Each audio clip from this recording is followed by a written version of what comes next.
Hello everyone, welcome back to another Color With Me video. I hope you had a great New Year's. If you celebrated, it is the year 2026 now, and I just feel that this year is going to be full of great memories and things just waiting to happen.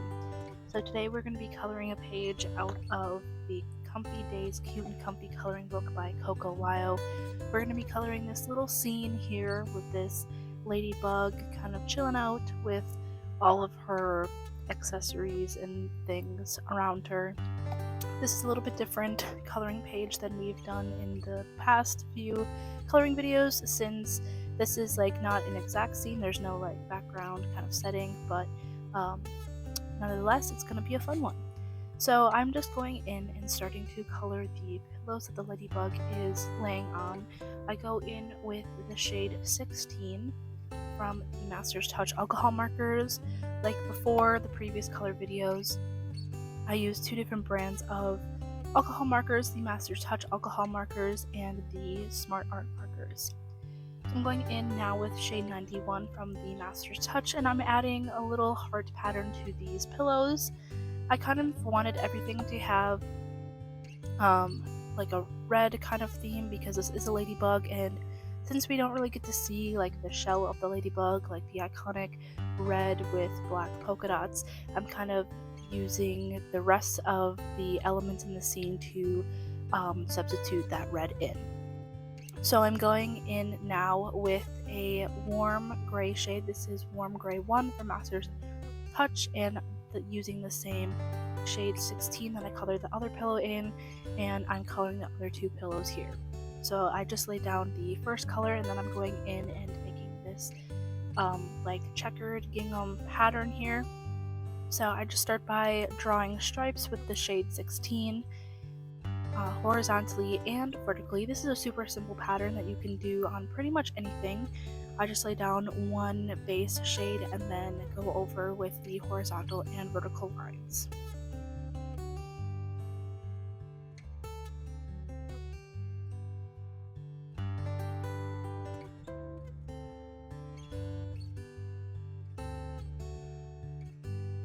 And then to make this truly a gingham pattern, I'm going in and going over all of the places where the horizontal and vertical lines intersect, and just coloring little squares to make those spots just a little bit darker and stand out. And now I'm going in with shade Warm Gray 2 from the Master's Touch, and just giving shadows to all of the pillows that I just completed. So I'm just kind of outlining everything that touches these pillows here and giving them shadows.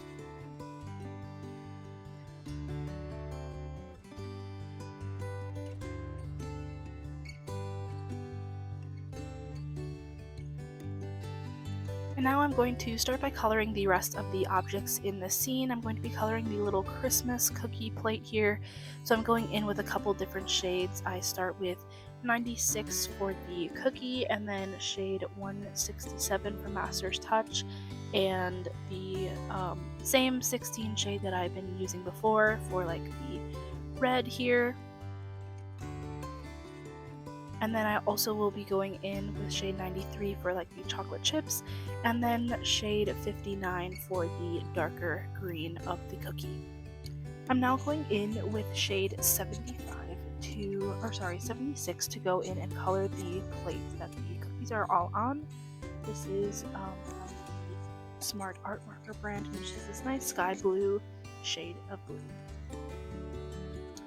And I'm going in and doing all of the shadows on the cookie plate. So I went in with shade 11 and 59 from Smart Art marker, and then shade 93 and 92 for the chocolate chip cookie, and then shade 43 and 16, oh sorry, not 16, 43 for the green part of the cookie.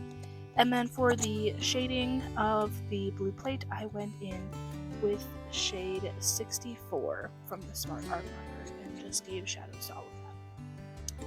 Then I'm going to color in this little book here. I went in with Warm Gray 0.5 and shade 137 from the Master's Touch markers. Since this book I decided to color the pages white, I just went in some shadows, and then colored the rest of the details. I'm now going in and coloring the ball of yarn and the kitten that are in this little scene here. So I'm using shade 11 and shade 16 for the ball of yarn, and then shade 21 and 93 for the cat. I accidentally colored this extra part of the yarn here the same color as the cat, because I don't know what I was thinking. I thought it was the tail, but I had already colored the tail, and so that was a mistake on my end, but I do fix it later. You see here, I'm like, oh crap, I realized I colored the wrong color. But going in with that shade 16, I'm coloring the rest of the ball of yarn. I just kind of colored over that in hopes that it would just be different from the cat, and I think it did. It wasn't the exact shade of the yarn, but that's okay, because at least it looks different from the shade of brown that I colored the cat.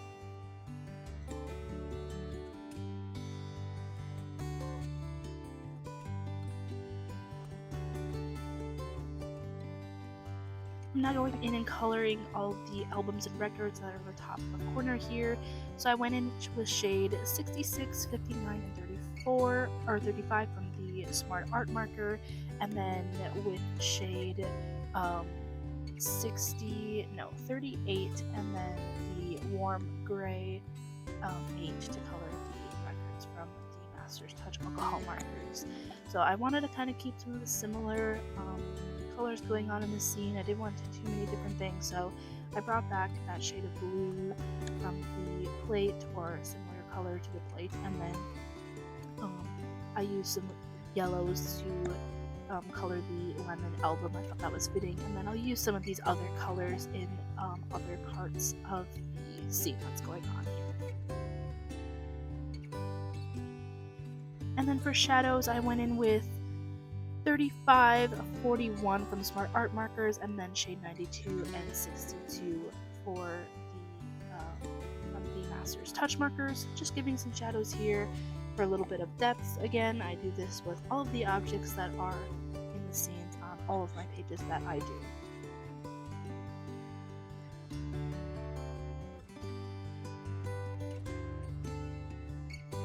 And now I'm going in and coloring the cat toys here. I'm going in with shade 75 from the, or 76 from the Smart Art markers, using that same light yellow shade, 38 from Master's Touch, and then going in with shade 21, that terracotta color from Master's Touch art markers, just to color these cat toys here.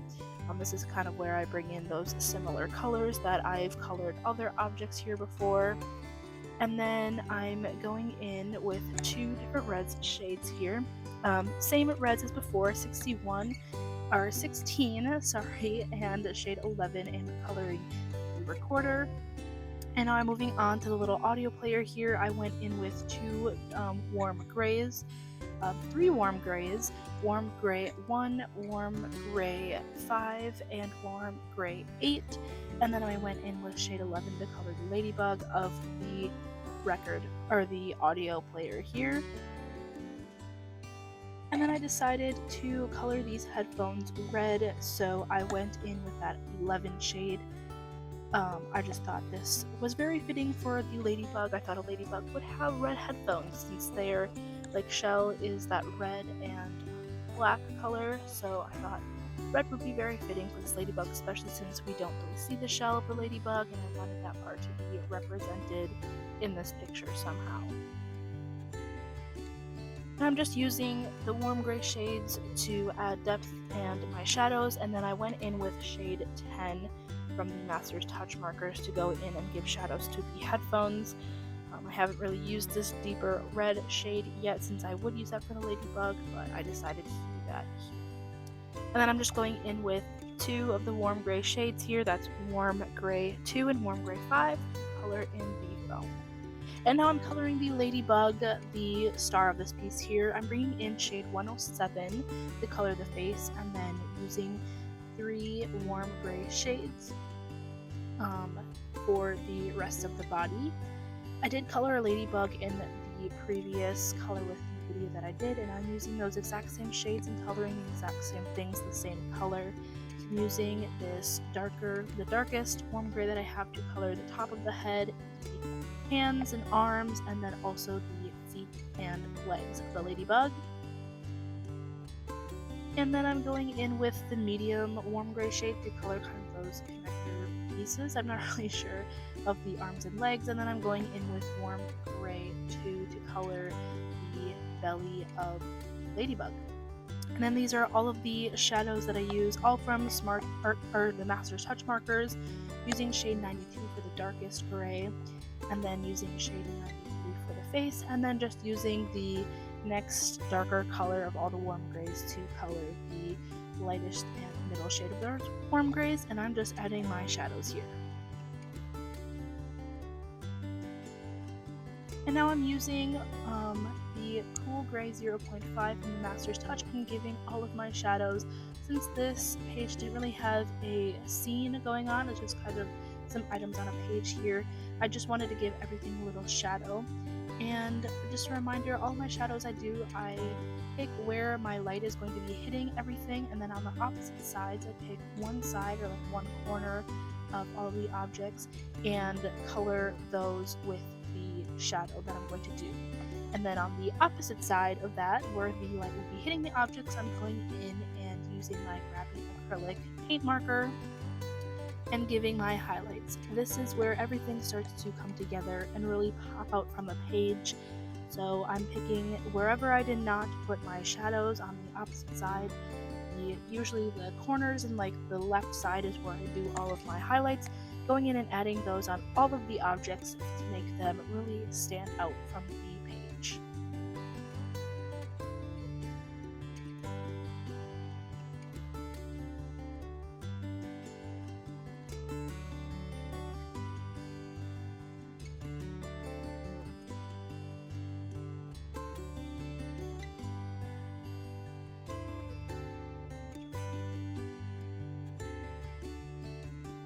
And this is the page all complete.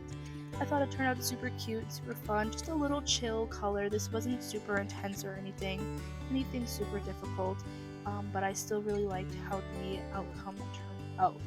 So I tried to keep a lot of the colors pretty much the same, a lot of the same color scheme going on, but nonetheless it is all finished and I think it's a super cute little scene. Thank you so much for watching today's video. It would be so much appreciated if you could like and subscribe to this channel. I am pretty new to starting out, but I can't wait to post more of these videos. I'm going to be posting every day, so I'll look forward to seeing you next time.